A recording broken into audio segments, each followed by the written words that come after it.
जय श्री कृष्णा। संसार के सब मनुष्य, पशु पक्षी, जीव जंतु सबको प्रेम चाहिए और सब प्रेम भी करते हैं, परंतु प्रेम को प्रकट करने का तरीका सबका अलग अलग होता है। प्रेम के बिना जीवन अधूरा है।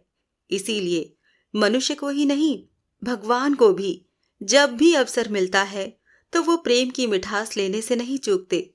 स्वयं राम बनकर इस पृथ्वी पर आए तो अपने लिए 3 माँओं का प्रेम पाया, क्योंकि उनको मालूम है कि प्रेम मिलना कठिन होता है। अब न जाने कब अवतार लूंगा, इसीलिए पहले ही अपने लिए ममता के सागर में गोते लगाने के लिए 3 माँ की ममता का इंतजाम कर लिया। और जब श्री कृष्ण बनकर आए तो संपूर्ण संसार को प्रेममय कर दिया। हर तरफ प्रेम ही प्रेम फैला दिया। यहाँ भी अपने लिए स्वयं 2-2 माँओं का वात्सल्य लिया। यशोदा के नंदलाल बन गए, उनके प्रेम में डूब गए। बैकुंठ छोड़कर एक छोटे से गांव में प्रेम की गंगा में खुद भी डूबे और पूरे वृंदावन, मथुरा, संसार और तीनों लोकों को डुबा दिया। भगवान को भी जब भी मौका मिलता है कि कोई उनसे प्रेम करे तो वो अपने प्रेमी के लिए बैकुंठ तक छोड़ देते हैं, उसके पास आ जाते हैं। भगवान कहते हैं, तुम कुछ मत करो, तुम सब कुछ मुझ पर छोड़ दो और तुम बस मुझसे प्रेम करो। ऐसे ही एक बार एक भगवान की एक भक्त मथुरा में दूध बेचने जाया करती थी। रास्ते में यमुना से दूध में पानी भी मिला लिया करती थी ताकि ज्यादा दूध हो जाए। उस दूध से कुछ दूध निकालकर ठाकुर जी के मंदिर में दिया करती थी, ठाकुर जी के भोग के लिए। बाकी दूध को बाजार में बेचकर अपना गुजारा करती थी। उस महिला के लाए हुए दूध से ठाकुर जी को प्रतिदिन भोग लगता था। वो प्रतिदिन चुपके से सबकी नजरों से बचाकर दूध में यमुना जी का पानी मिला दिया करती थी। एक दिन जब उसने यमुना जी का पानी दूध में मिलाया तो उसमें गलती से एक मछली चली गई।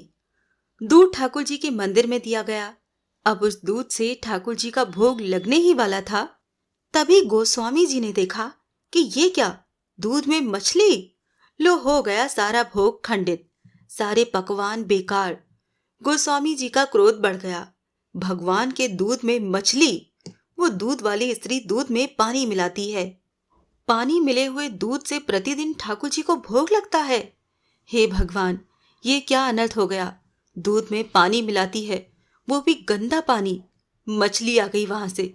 बस फिर क्या था, सफाई हुई पूरे मंदिर की, गंगा जल से पवित्र किया गया।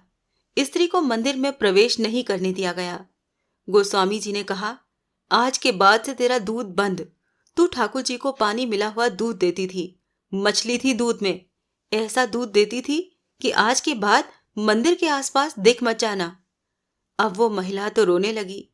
रोते रोते मन में सोचती है कि मुझसे गलती हो गई, मैं दूध में पानी मिलाती थी, पर हे कृष्णा, तुझे तो मालूम था कि मैं दूध में पानी मिलाती हूँ। वो ये सोचते हुए रोती रही और रोते हुए अपने घर आई। ठाकुर जी को याद करके क्षमा मांगते हुए रोने लगी। भूखी प्यासी, कुछ नहीं खाया, बस रोती ही रही। तभी दरवाजे पर एक व्यक्ति आया। कोई है अंदर? वो महिला आई और बोली, हाँ माई, कुछ खाने को मिलेगा क्या? बहुत भूखा हूं, बहुत भूख लगी है। उस आदमी को अंदर लेकर वो आई और फिर बोली, बेटा, पर घर में कुछ है नहीं खाने के लिए। उसने कहा, मैया, कुछ तो होगा, कल से भूखा हूं। तब उस स्त्री ने कहा, दूध रखा है बेटा, पर उसमें मछली आ गई थी, मछली वाला दूध है। उस आदमी ने कहा, हाँ मैया, वो ही दे दे, मैं वो ही पी लूंगा। स्त्री ने उसे दूध दे दिया और उसने वो दूध पी लिया। दूध पीकर उस आदमी ने कहा, मैया, नींद आ रही है, क्या मैं यहाँ पर सो सकता हूँ? हाँ बेटा, सो जाओ, पर मेरे पास बिस्तर नहीं है, तुम्हें जमीन पर ही सोना पड़ेगा। तब वो आदमी जमीन पर ही सो गया। स्त्री ने देखा कि उसको सोते हुए सर्दी लग रही है, तो उसने अपनी फटी हुई चुन्नी उसको उड़ा दी। फिर वहीं पर बैठकर वो भगवान को फिर से याद करने लगी और रोते रोते सो गई। तभी उसके सपने में भगवान श्री कृष्ण आए। बोले, मैया, तू इतने प्रेम से मेरे लिए रोज दूध लाती थी, आज नहीं लाई, क्यों?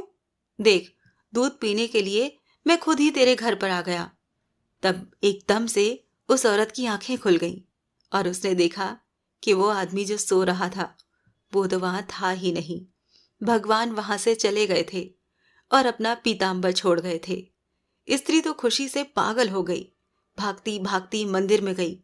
तब उसे वहां गोस्वामी जी मिले। उनको पीताम्बर दिखाकर बोली, ठाकुर जी मेरे घर पर अपना पीताम्बर भूल गए। गोस्वामी जी हैरान। ठाकुर जी की मूर्ति को देखा तो देखकर दंग रह गए। ठाकुर जी पीताम्बर के स्थान पर अपने भगत की चुन्नी ओढ़े हुए हैं। गोस्वामी जी उस स्त्री के चरणों में गिर गए। भगवान ऐसे ही हैं। उनको भी प्रेम चाहिए, वो भी प्रेम के भूखे हैं। वो प्रेम के वश हो जाते हैं। इसीलिए उनके जितने भी भक्त हैं वो धर्म, अर्थ, कर्म, जगत आदि को नहीं मानते। वो सिर्फ अपने भगवान से प्रेम करते हैं, अपने आप को उनको समर्पण, दर्पण कर देते हैं। जय श्री कृष्णा।